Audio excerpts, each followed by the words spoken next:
কোনো video edit করার পর যখন আমি সেটাকে এক্সপোর্ট করার চেষ্টা করছি তখন কিন্তু আমার নো ইন্টারনেট কানেকশন এই প্রবলেমটি দেখাচ্ছে।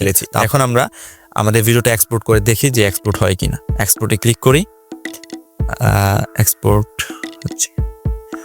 তো দেখতে পাচ্ছেন আমাদের ভিডিওটা কিন্তু এক্সপোর্ট হচ্ছে।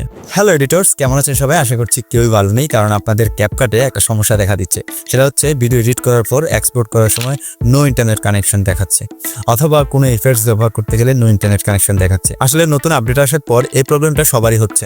তো চিন্তার কোনো কারণ নেই, আশা করি এই ভিডিওটা দেখলে আপনার এই প্রবলেমটা একদমই সলভ হয়ে যাবে। তো ভিডিওটা সম্পূর্ণ দেখতে থাকুন, আশা করি এই ভিডিওটা দেখার পর আপনাদের আর কোনো ভিডিও দেখতে হবে না। তো চলুন শুরু করা যাক। তো প্রথমেই আপনাদের দেখিয়ে নিই যে আমারও কিন্তু সেম প্রবলেমটি হচ্ছে। কোনো ভিডিও এডিট করার পর যখন আমি সেটাকে এক্সপোর্ট করার চেষ্টা করছি তখন কিন্তু আমার নো ইন্টারনেট কানেকশন এই প্রবলেমটি দেখাচ্ছে। তো আপনাদের যদি এই প্রবলেমটি দেখায় তাহলে আজকের ভিডিওটি দেখে কিন্তু আপনারা সেই প্রবলেমটিকে খুব সহজেই সলভ করতে পারবেন। তো চলুন শুরু করা যাক। তো প্রথমে আপনাদের ফোনে যেই ক্যাপকাট অ্যাপ্লিকেশনটি রয়েছে সেই ক্যাপকাট অ্যাপ্লিকেশনটি কিন্তু আপনারা আনইনস্টল করে দেবেন এবং ক্যাপকাট 13.8.0 এই ভার্সনের ক্যাপকাটটি আপনারা ইনস্টল করে নেবেন। এই ভার্সনের ক্যাপকাটটি আপনারা আমার টেলিগ্রাম চ্যানেলে পেয়ে যাবেন এবং টেলিগ্রাম চ্যানেলের লিঙ্ক কিন্তু আপনারা এই ভিডিওর ডিসক্রিপশনে পেয়ে যাবেন। সেখান থেকে ক্যাপকাট 13.8.0 এই অ্যাপ্লিকেশনটি আপনারা ইনস্টল করে নেবেন। ইনস্টল হয়ে গেলে এখন আপনারা একটি ব্রাউজার ওপেন করবেন।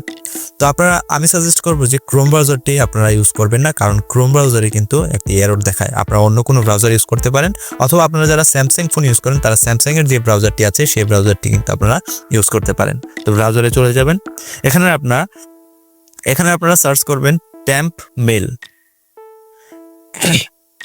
ট্যাম্প মেল সার্চ করে এখান থেকে আপনারা প্রথম যে ওয়েবসাইটটি সেটাতে প্রবেশ করবেন। এখানে কিছুক্ষণ ওয়েট করবেন। ওয়েট করার পর আপনাদেরকে একটা টেম্পোরারি মেল এখানে জেনারেট করে দেওয়া হবে। এই টেম্পোরারি মেলটা আপনারা কপি করবেন। কপি করে আপনারা নতুন একটি ট্যাব ওপেন করবেন। এখানে সার্চ করবেন ক্যাপকাট লগইন। ক্যাপকাট লগইন, এখান থেকে প্রথম ওয়েবসাইটটিতে প্রবেশ করবেন। প্রবেশ করার পর এখানে ইন্টার ইমেলের জায়গায় আমরা যে ইমেলটি এখন জেনারেট করেছি সেটাকে আমরা পেস্ট করে দিব। পেস্ট করে দেওয়ার পর কন্টিনিউতে চাপ দিব। চাপ দেওয়ার পর এখানে আমরা একটা পাসওয়ার্ড দিয়ে দিব। যে কোনো পাসওয়ার্ড আমরা দিয়ে দিতে পারি। তো আমি একটি পাসওয়ার্ড দিয়ে নিচ্ছি। দিয়ে নেওয়ার পর সাইন আপে ক্লিক করব। ওয়েট, কপি করে নিই। কপি এবং সাইন আপে ক্লিক করব। সাইন আপে ক্লিক করার পর এখানে আমাদের জন্ম তারিখ, মাস এবং দিন দিয়ে আমরা কন্টিনিউতে ক্লিক করব।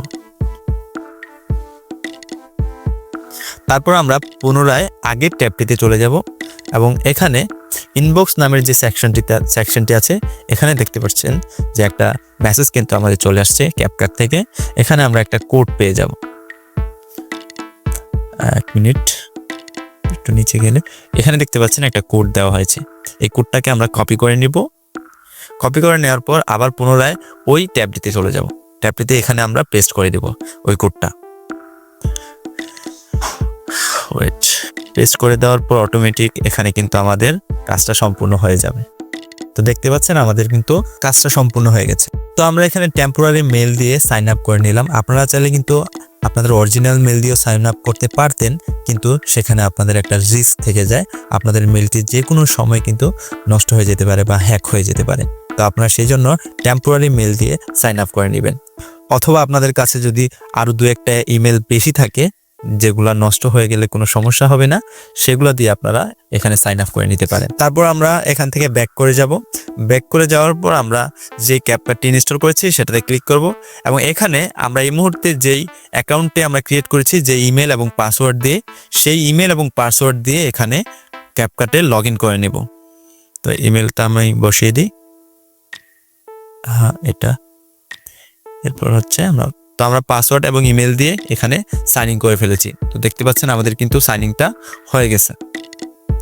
সাইনিং হয়ে যাওয়ার পর এখন আমরা আমাদের প্রবলেম কিন্তু সলভ করে ফেলেছি। এখন আমরা আমাদের ভিডিওটা এক্সপোর্ট করে দেখি যে এক্সপোর্ট হয় কিনা। এক্সপোর্টে ক্লিক করি, এক্সপোর্ট হচ্ছে। তো দেখতে পাচ্ছেন আমাদের ভিডিওটা কিন্তু এক্সপোর্ট হচ্ছে। তো এভাবে আপনারা আপনাদের এই প্রবলেমটিকে খুব সহজেই সলভ করতে পারবেন। তো এখনই যান, স্টেপসগুলো ফলো করেন। যদি আপনাদের প্রবলেম সলভ হয় তবেই আমার চ্যানেলটাকে সাবস্ক্রাইব করবেন, লাইক আর কমেন্ট করে দিয়ে যাবেন। দেখা হবে পরবর্তী ভিডিওতে।